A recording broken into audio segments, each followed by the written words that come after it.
Programa que es traído a usted en este mismo horario todos los lunes, miércoles y viernes por el pastor Natividad Ramos. Puede escribirnos a radioadoración@hotmail.com o envíenos un texto al 704-634-6706. Escuche Tendencias de nuestro tiempo.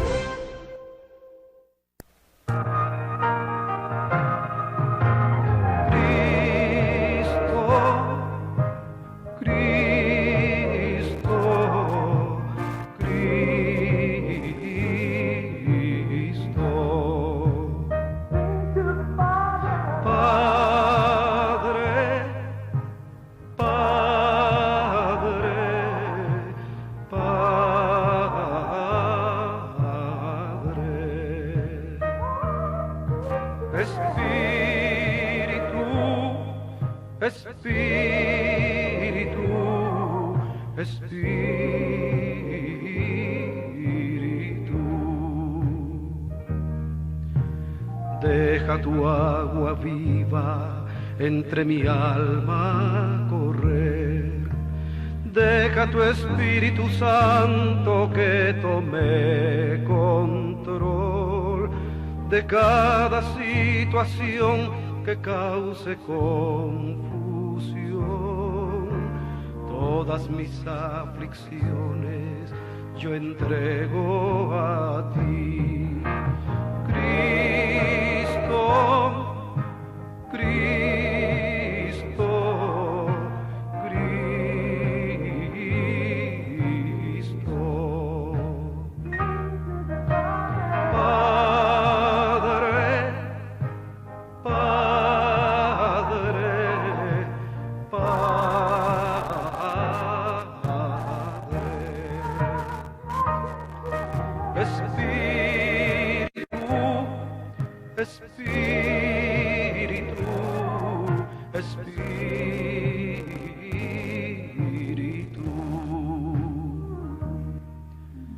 Ven Espíritu Santo y toma control.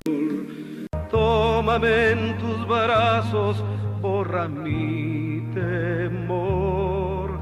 Atráeme hacia ti y toda duda se irá.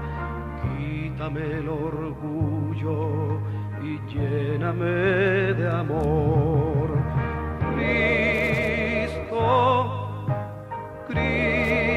Maravilloso el Señor. Hemos regresado en este día y queremos darle también a usted las gracias por su preferencia al estar escuchando este programa Tendencias de nuestro tiempo. Es traído a usted los lunes, miércoles y viernes a esta misma hora. Y como siempre, el pastor Natividad Ramos ya está con nosotros para poder dar la bendita palabra del Señor. Y yo creo que este día no va a ser la excepción, donde usted podrá agradecer a Dios, así como lo hizo con la vida de la iglesia primitiva, y las enseñanzas que traía el apóstol Pablo también son efectivas para el día de hoy, ya que es el mismo Espíritu de Dios que trabaja a favor de la iglesia en estos tiempos. Bueno, queremos recordarle que también hay una página en el internet, en la página del YouTube, donde usted puede ingresar a esta página de YouTube y poner Tendencias de nuestro tiempo. Usted podrá escuchar todas las enseñanzas que se han realizado aquí a través de esta Radio Oración, y también en la ciudad de Monterrey, en la XCOK, donde los sábados también tienen un programa de 2 horas, y también usted puede escuchar los programas anteriores. Así es que una vez más queremos darle gracias al pastor por la participación en este estado de Carolina del Norte. Ya lo dijimos el lunes, cumplieron una trayectoria de 18 años en Monterrey y 2 años más acá. Tenemos 20 años escuchando Pastor Natividad ejerciendo esta labor maravillosa. Así es que vamos a darle la bienvenida al pastor para que continúe con esta preciosa enseñanza el día de hoy. Pastor, muy buenos días, adelante, le escuchamos. Pues muchas gracias, hermano Isaí.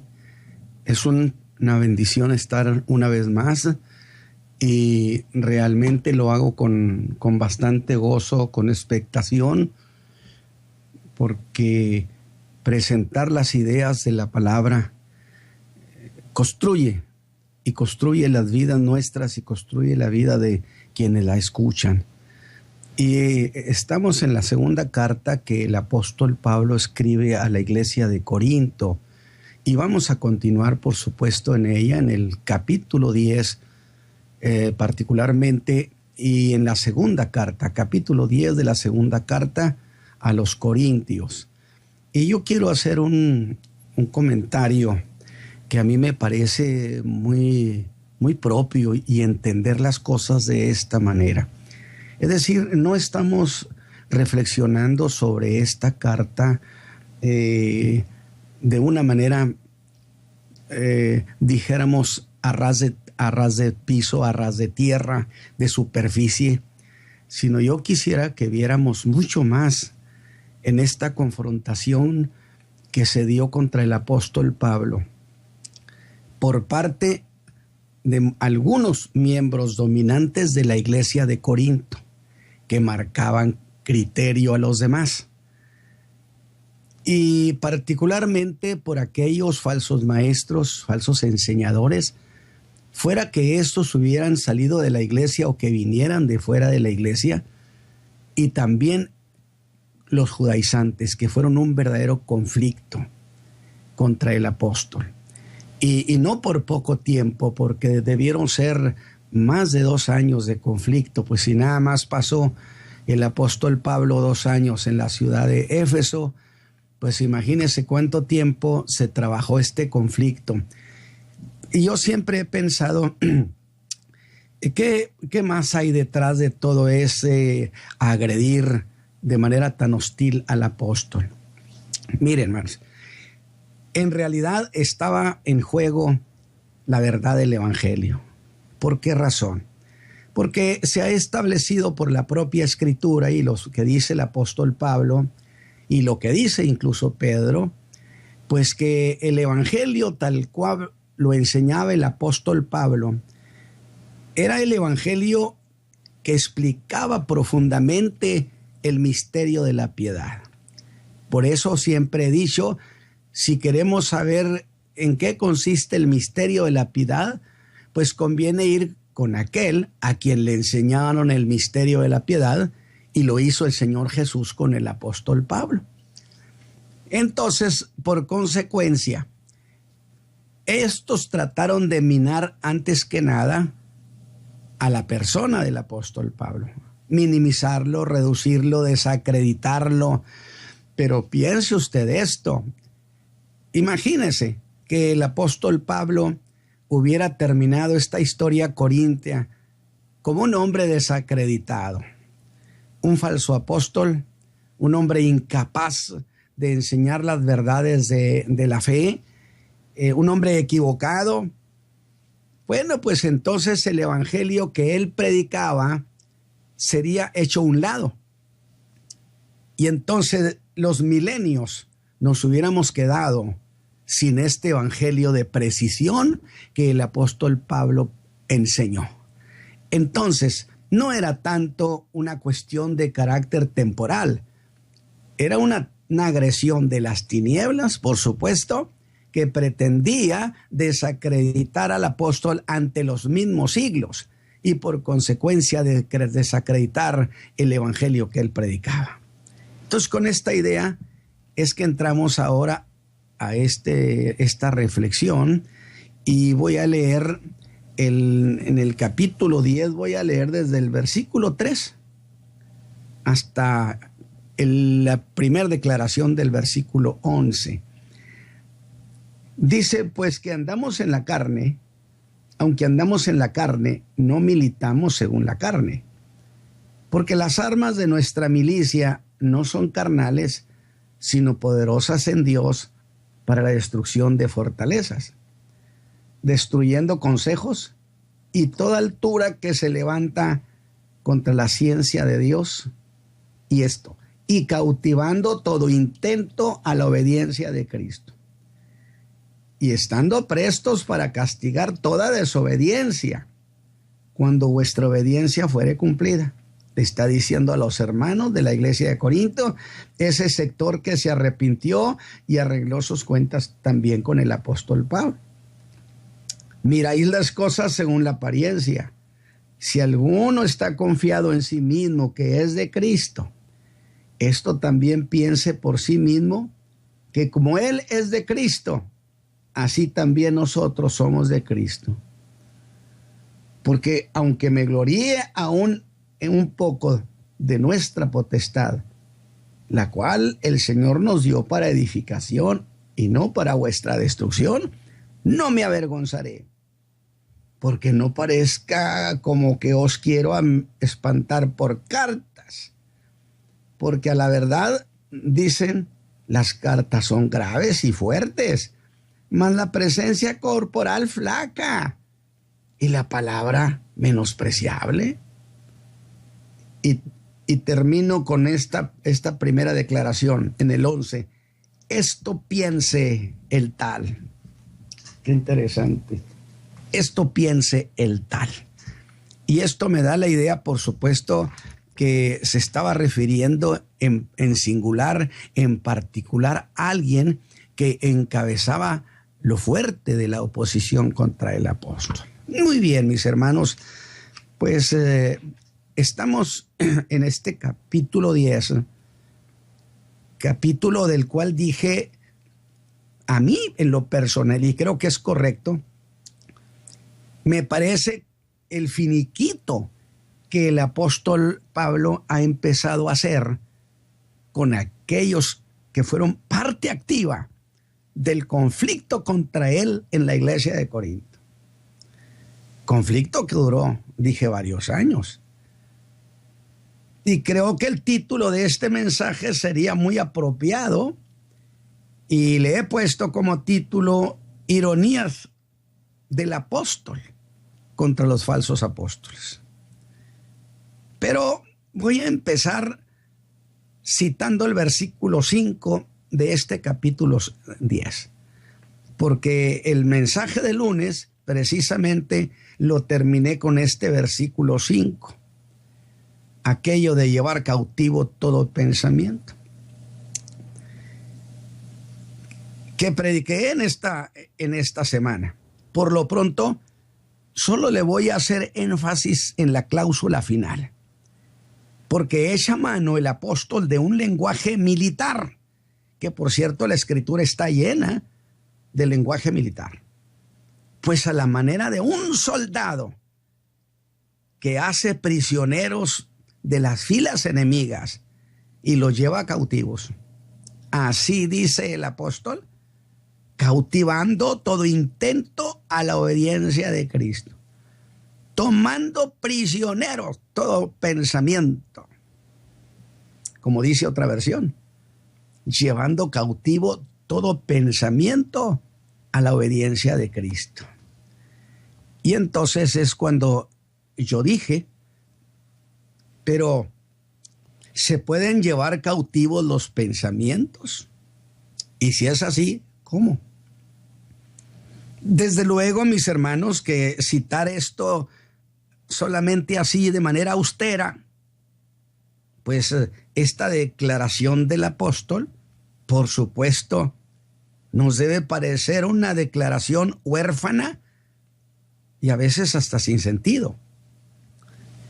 Sin embargo, la he citado porque es una manera de retomar las ideas de los mensajes pasados y que tiene un gran sentido llevar cautivos. Por lo que entonces nos conviene recordar, mis hermanos, que cuando dije que el apóstol empezaba a hacer un finiquito con los que habían causado semejante conflicto contra su persona y su apostolado, su evangelio, pues nuestra expectación subió muy alto. ¿Por qué razón? Bueno, es que todo lo que por alguna ocasión nos hemos ocupado de seguir al apóstol en todos estos conflictos que sufrió, Y ahora que se dice que va a ser un finiquito, pues esperaríamos por lo menos que al dirigirse a ellos, el apóstol levantara el tono de voz, que sus palabras fueran duras. Algo así, mis hermanos, se me ocurre como un ajuste de cuentas, que no lo es, aunque lo es. Pero también debo precisar que ver este capítulo 10 en los términos de un mero ajuste de cuentas, pues no sería una cosa de buen hombre, porque eso no dejaría de ser una actitud vengativa. Escúcheme, una especie de revanchismo. Y el revanchismo nunca dejará de ser una forma de venganza.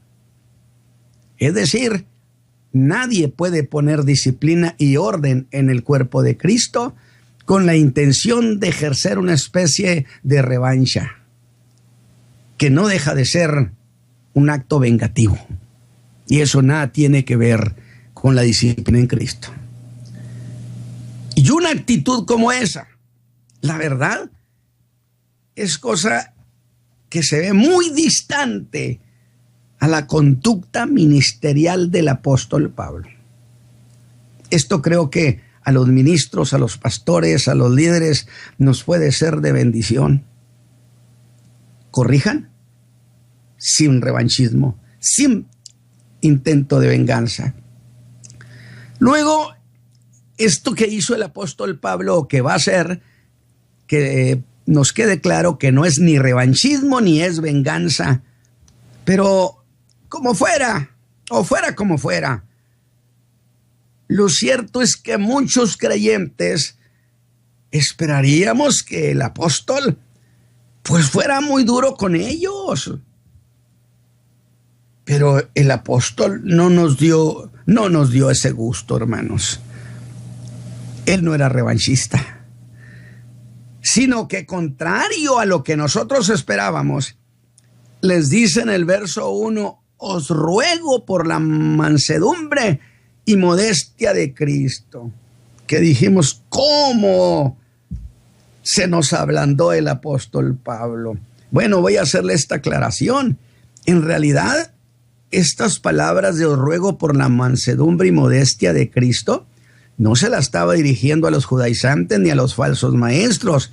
Se los estaba dirigiendo a los hermanos de la iglesia de Corinto. Era un asunto interno, asuntos internos. Os ruego por la mansedumbre y modestia de Cristo. O esta otra. Os ruego por la mansedumbre y ternura de Cristo. Oiga, modestia, mansedumbre, amabilidad. Pues diría, ese no es Pablo. Y los que esperaban venganza, sin duda se vieron decepcionados. Porque ellos estaban pensando, ¿cuándo ajustas a este grupo de rebelde de la iglesia? Los que fueron activos en la hostilidad, ¿cuándo vas a arreglar cuentas con ellos? Pablo les diría a esos hermanos de Corinto que fueron obedientes en cierto sentido, les diría cuando la obediencia de ustedes se perfeccione. Pero debo hacer una aclaración de nuevo, y es que ese ruego no iba dirigido a los que habían causado todo ese conflicto, ni a los falsos apóstoles. No, a ellos los deja aparte y para después. Ese ruego es al resto de los hermanos de Corinto, que usted diría, ¿como a cuáles, hermano? Aquellos que aunque no hicieron defensa de él, porque déjeme decirle algo, cuando estuvo el problema fuerte en el interior de la iglesia contra el apóstol, algunos simple y sencillamente no hicieron nada. Aunque no hicieron defensa de él, por lo menos se mantuvieron al margen, que indebidamente se mantuvieron al margen. aunque el apóstol, en una estricta apreciación, no deja de ver eso como una falta de obediencia. Y en esos términos les va a decir que está presto a castigar toda desobediencia. Esos hermanos no podían haberse quedado al margen, dejar que la iglesia se estuviera destruyendo. En fin, que el golpeteo es contra Pablo. Y ellos se mantuvieron retiraditos, no intervinieron. Pablo lo señala como desobediencia y les dice que está presto a castigar toda desobediencia. Y esto deja muy claro que está hablando a los miembros de la iglesia, que de ninguna manera a los falsos maestros o a los falsos apóstoles o a los judaizantes. Yo espero que esta reflexión, esta enseñanza, este enfoque a usted le haga ver la importancia que usted tiene en su iglesia para servir de muro de contención, de apoyo, para hacer que la iglesia se conserve sana. ¿No puede usted convertirse en un espectador? Ahora, a estos falsos apóstoles, a los judaizantes, a los falsos maestros, el apóstol no les dice eso de os ruego. ¿Por qué razón? Bueno, pues porque no puede caer en desobediencia el que jamás ha prometido obediencia. Y esto nos lleva a dos grupos a los que el apóstol dirige su juicio. Uno, a los hermanos de la iglesia que se sumaron, escúcheme bien, que se sumaron a esos falsos enseñadores, a esos falsos apóstoles, hermanos de la iglesia de Corinto, que hicieron causa con esos malvados manejados por las tinieblas para echar por tierra este evangelio que hoy 2016 lo tenemos en nuestras manos y en nuestro corazón.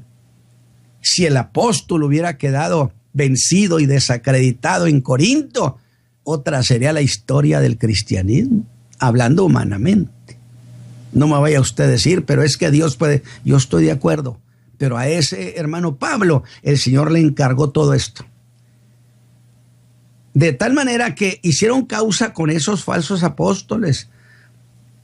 Y otro, los falsos apóstoles y maestros que dañaron la fe de la iglesia.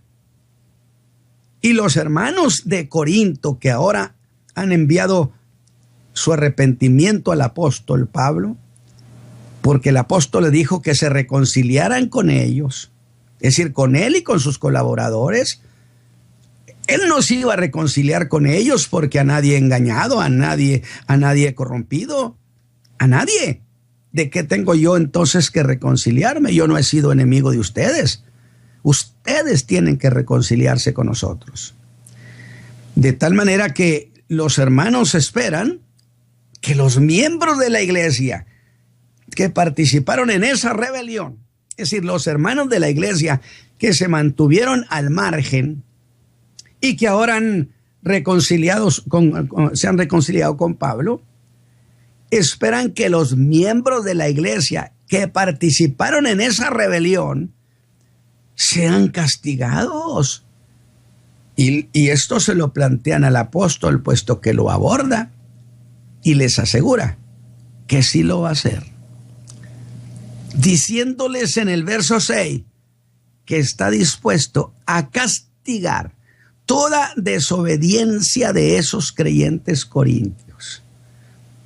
Pero que antes de hacer eso, él pone como condición que es necesario que ellos, aunque no fueron parte activa en el conflicto, deben primero perfeccionarse en la obediencia. Ellos.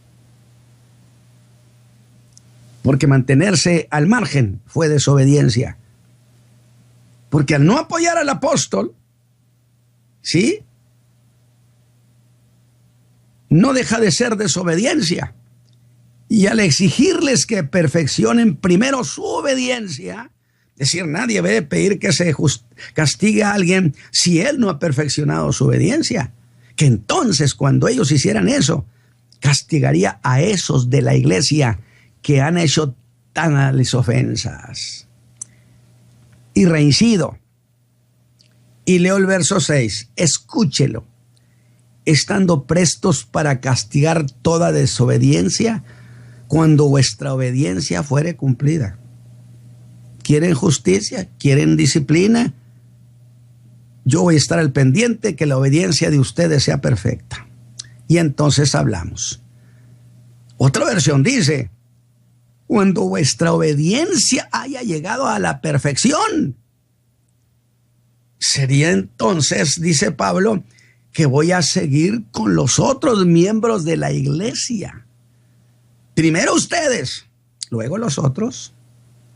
Pero yo digo, ¿pero por qué tiene que hacer eso así el apóstol? Y yo lo estoy escuchando con mucho cuidado porque son tesis ministeriales muy interesantes.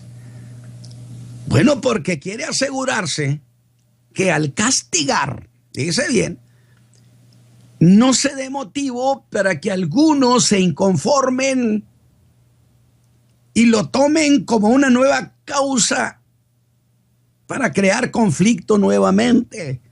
Él quiere que lo fuerte de la iglesia haya perfeccionado su obediencia para que cierren filas también con él. La verdad, el apóstol está manejando el conflicto de manera muy estratégica, sumamente estratégica. Pero además de eso, yo digo que el apóstol, en una iniciativa del Espíritu Santo, está dando a los que participamos en el ministerio, nos está dando toda una cátedra ministerial del cómo se debe ejercer la autoridad.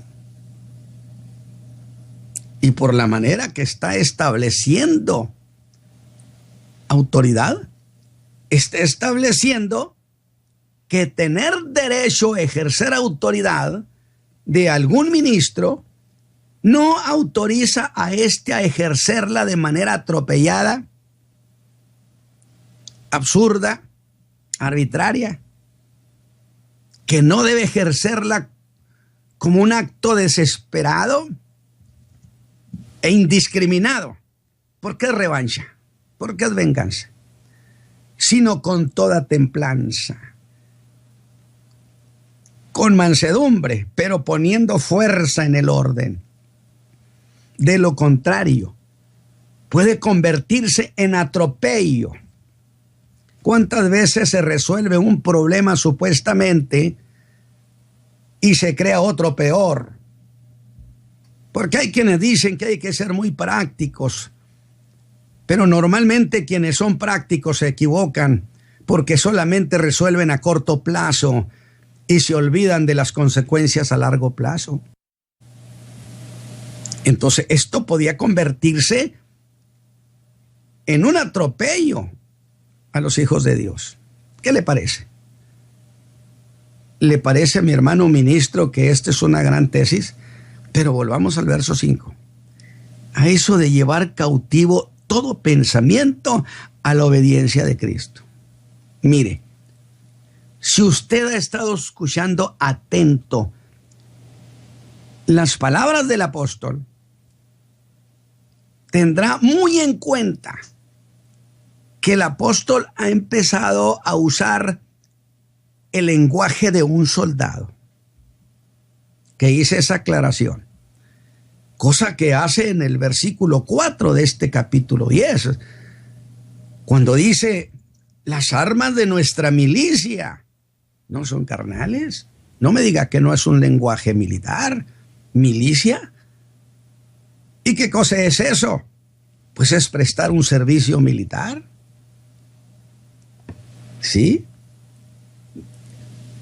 Estar acampado por razones de guerra, que es la idea del pasaje donde dice la Escritura, ¿se acuerda usted de ese salmo? El ángel de Jehová acampa en derredor nuestro y nos defiende.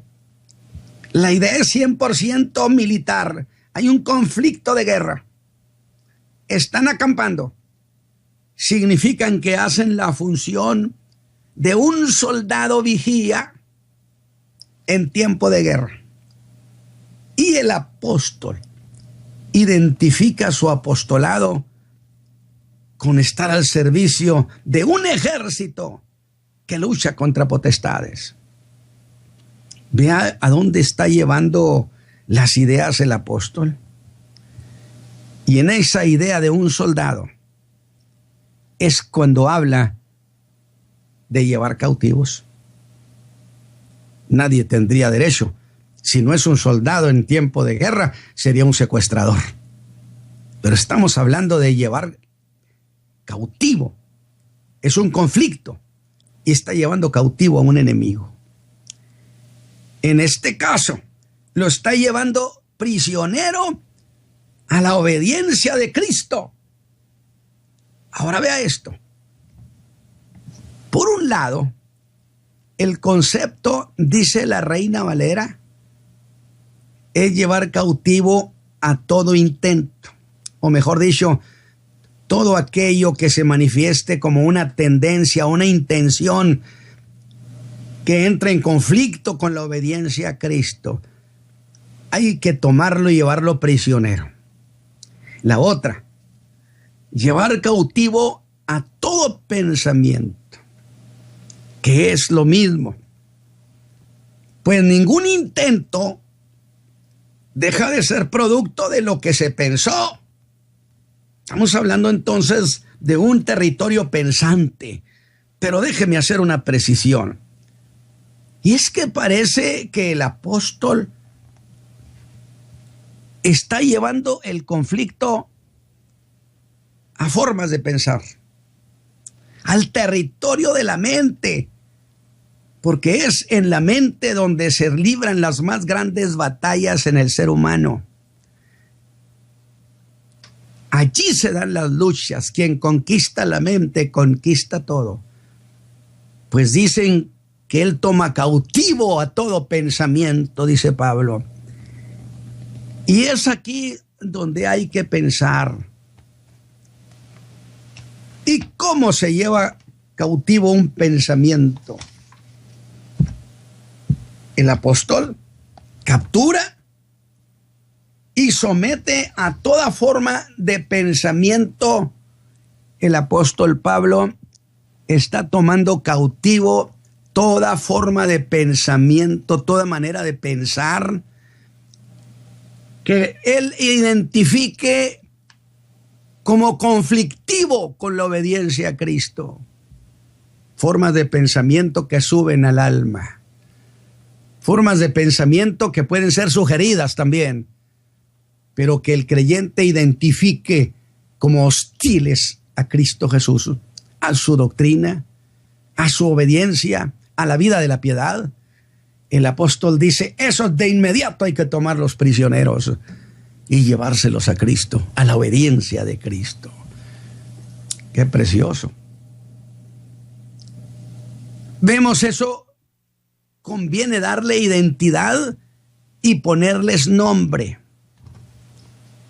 Conviene que el creyente le pueda dar identidad precisamente a las formas de pensamiento, sean sugerencias sutiles, breves, como sean corrientes doctrinales, formas de pensamiento en doctrina, que constituyen toda una tragedia para la iglesia, que son verdadera enemistad contra el Evangelio de Jesucristo. Porque no es tan simplista como decir, bueno, ese predicador tiene algunas cosas malas, pero tiene muchas buenas. Lo hemos dicho, no señores. De 10 cosas, el hombre de Dios tiene que enseñar con precisión y bien 10 cosas. O se echa a perder todo. ¿O acaso no es lo mismo con la ley? Que el que no guarda un solo mandamiento cae en desobediencia porque es juzgado por todos los demás mandamientos. ¿No ese es el principio? Pues muy bien. Entonces diría Pablo, conviene que a las formas de pensamiento, a las sugerencias, a los consejos que han saturado la iglesia de Corinto, que han saturado la iglesia, como sucede el día de hoy. La iglesia contemporánea está saturada de diversas formas de pensamiento. Dijo Pablo, hay que ponerles nombre, hay que identificarlas. Ahora que estoy diciendo esto, pienso que usted ahora mismo está diciendo, se trata de pensamientos que vienen al creyente. Ahora, ya decir eso los identifica. Fíjese bien, cuando usted dice son formas de pensamiento que llegan al creyente, que pueden ser pensamientos que llegan al entendimiento del creyente vía interior, o pueden ser formas de pensamiento que vienen de manera externa, pero que llegan a nosotros. Y ya decir eso de esa manera los identifica como ideas o influencias pensantes externas que nada tienen que ver con la vida de la iglesia ni el evangelio de Jesucristo. ¿Qué tantas ideas externas padece la iglesia del día de hoy? Nada más que son cosas a las que no se les da importancia. Pero que dije que Pablo nos está dando toda una cátedra que vienen de afuera, de nuestra vida pensante. Usted sabe ese clásico que alguien dice, vino a mí un pensamiento, pero de manera objetiva. Yo quiero señalar que reconozco que hay dos fuentes de esos pensamientos. Y antes que nada, hay que pensar en nuestros propios pensamientos.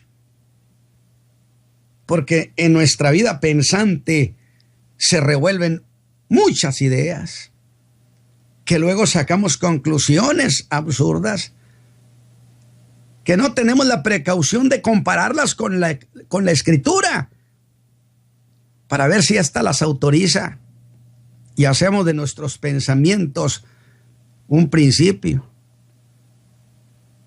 Entonces hay que pensar primero en nuestros propios pensamientos, en nuestra forma como pensamos la vida en Cristo. Yo creo que en este terreno hay demasiada deficiencia. Porque tenemos una vida pensante, escúcheme, que puede estar lesionada, distorsionada. En realidad, con todo respeto lo digo, escucho a tanto creyente decir tanta barbaridad que tengo que reconocer y decir que ese creyente tiene un pensar defectuoso, no afín a la Escritura. Sea por eso, imagínese la tragedia de que hoy se haya abandonado la Escritura, de que ahora la Escritura sea una tablet, de que ahora la Escritura sea una cosa secundaria, cuando que la iglesia exitosa es aquella que siempre pensó qué dice la Escritura, qué dice la palabra. Entonces el pensamiento contemporáneo de los creyentes se convierte en un pensar defectuoso. Ve el punto que estoy planteando. Sea eso por un mal entendimiento de la fe. ¿Y cómo va a entender bien la fe si no la ha aprendido? O puede ser producto de pasiones propias. Producto de pasiones propias. Bueno, veamos eso más de cerca. Y vamos a dar espacio, por supuesto que también las tinieblas, el diablo, hace sugerencias pensantes. Puede ser que cuando el tentador nos presenta un pecado o una forma de pensar pecante, revestido de una belleza como la que él sabe ponerle, ese creyente se puede llegar a sentir espontáneamente inclinado a darle su aprobación. Sí, me parece bien. Me parece bueno. ¿Qué le parece? Pero si ese creyente es un creyente alertado, que conoce la fe, toma ese pensamiento, lo retiene, lo toma prisionero y no lo deja crecer porque le está dando identidad. Reflexionemos sobre eso y reconocemos en ese pensamiento el ingrediente tan grande de desobediencia a Cristo. Si aplico ese pensamiento, si hago de él materia prima para conducir mi vida, entonces, si nosotros no lo aceptamos, esa es la manera de convertirlo en un prisionero a ese pensamiento que está enemistado con Cristo Jesús. Y esa es una cuestión, eso es materia de reflexión interesantísima en nuestra vida contemporánea. De siempre dirá usted, sí, pero yo estoy hablando en el presente. Definitivamente hay tanta corriente torcida en el corazón pensante de la iglesia. ¿Cómo va a tomar prisioneros a ideas que son enemigas de Cristo si desconoce totalmente la fe? Y note que hacer eso fue un acto del entendimiento que normó el criterio de nuestro pensamiento. Voy a repetirlo. Esto que sucedió de tomar ese pensamiento, observarlo, identificarlo, reconocer la enemistad que contenía hacia Cristo, fue un acto del entendimiento. Pero el entendimiento norma el criterio de nuestro pensamiento, el cual se vio al borde de aceptar como bueno lo que su pensamiento le dictaba. Yo no sé, pero yo creo que estas cuestiones finas que el apóstol está planteando conviene hacer una profunda reflexión sobre los pensamientos enemigos de Cristo, que casi siempre oigo hablar, pues, pensamientos sobre tal pecado, sobre la cuestión sexual, la cuestión de esto. No. Hay muchas formas sutiles de pensamiento que traen enemistad contra Cristo, que tienen un ingrediente altísimo. Para que usted no se desvíe, es cierto que hay mucho pensamiento de carácter de inmoralidad. Por supuesto, no se niega eso. Pero aquí hay que darle identidad también a formas de pensamiento que desvían la ruta de la iglesia de Jesucristo. Y esos pensamientos hay que tomarlos prisioneros, mis hermanos. Eso fue todo un proceso. Esto que sucedió, que acabo de narrar, pues el apóstol Pablo nos está contando todo un proceso en la vida pensante del alma, que empezó conociendo la fe.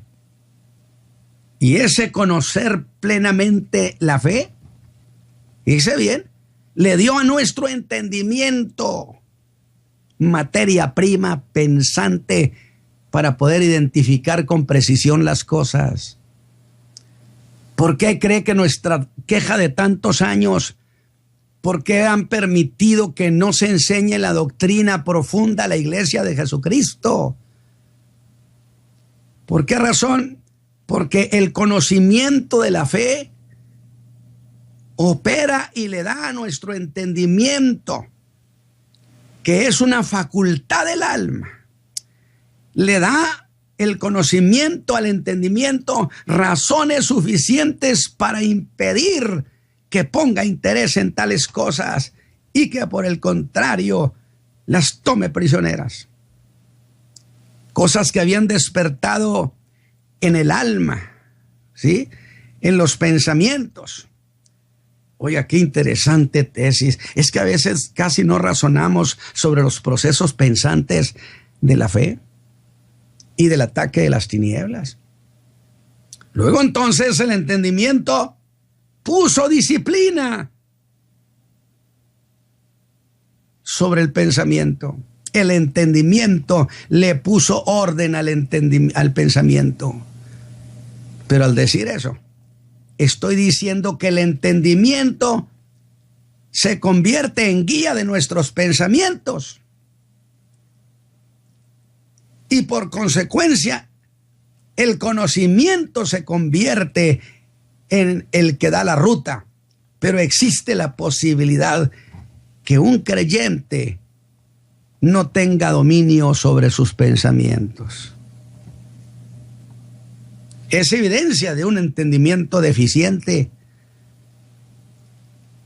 cosa que debe alarmar a los creyentes.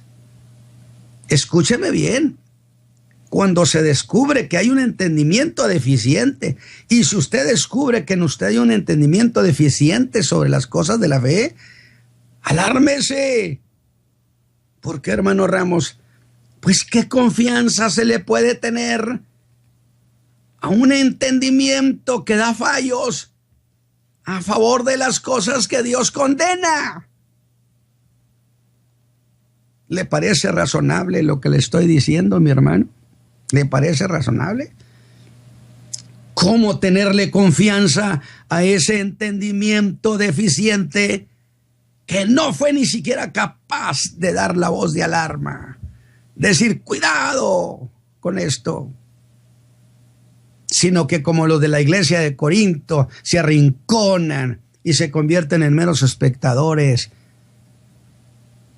como aquel que dijo a manera de una metáfora, una figura, que hubiera dicho alguien, si el barco Titanic se hunde, me voy al cuarto de máquinas, allá no pasa nada. Se hunde. Pues, ¿cómo vamos a rechazar un acto mientras lo miramos como cosa deseable?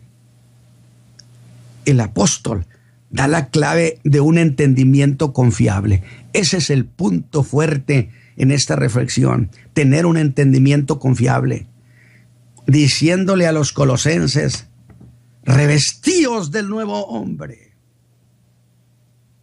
el cual por el conocimiento, santo Dios, si algo hay deficiente ahorita es el conocimiento, el cual por el conocimiento es renovado conforme a la imagen del que lo crió.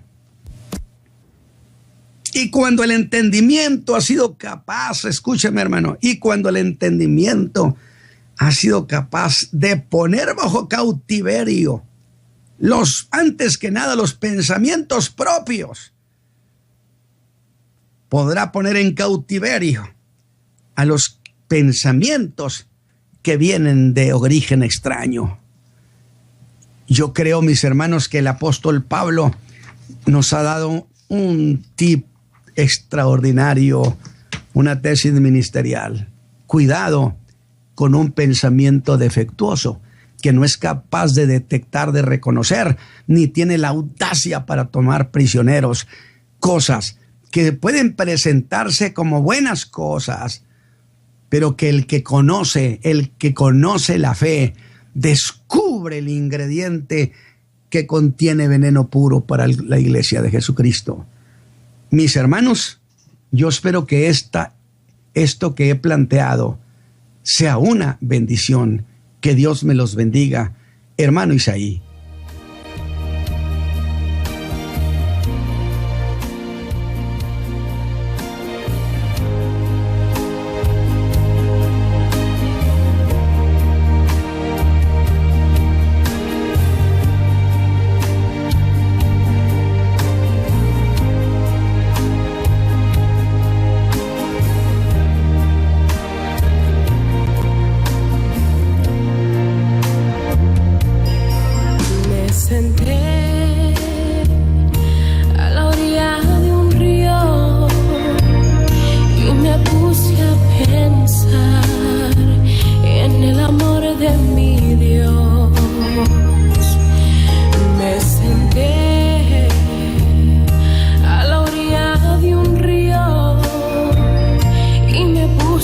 pensar cuán grande es mi Dios. No hay palabras que puedan describir lo que hay en su mente y en su corazón. Y aunque el hombre no lo quiera aceptar, pero solo él pudo pintar y darle color a los bosques, a las aves y a toda su creación.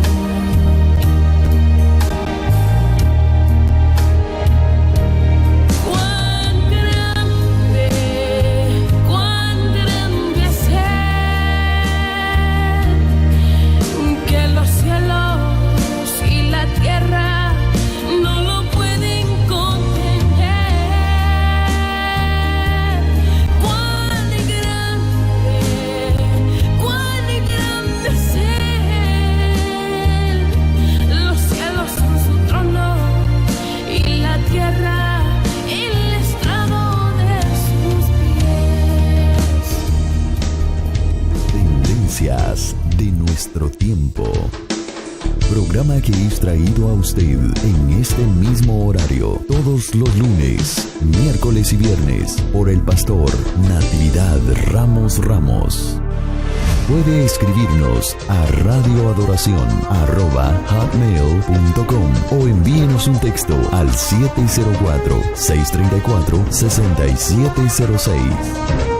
Escuche Tendencias de nuestro tiempo.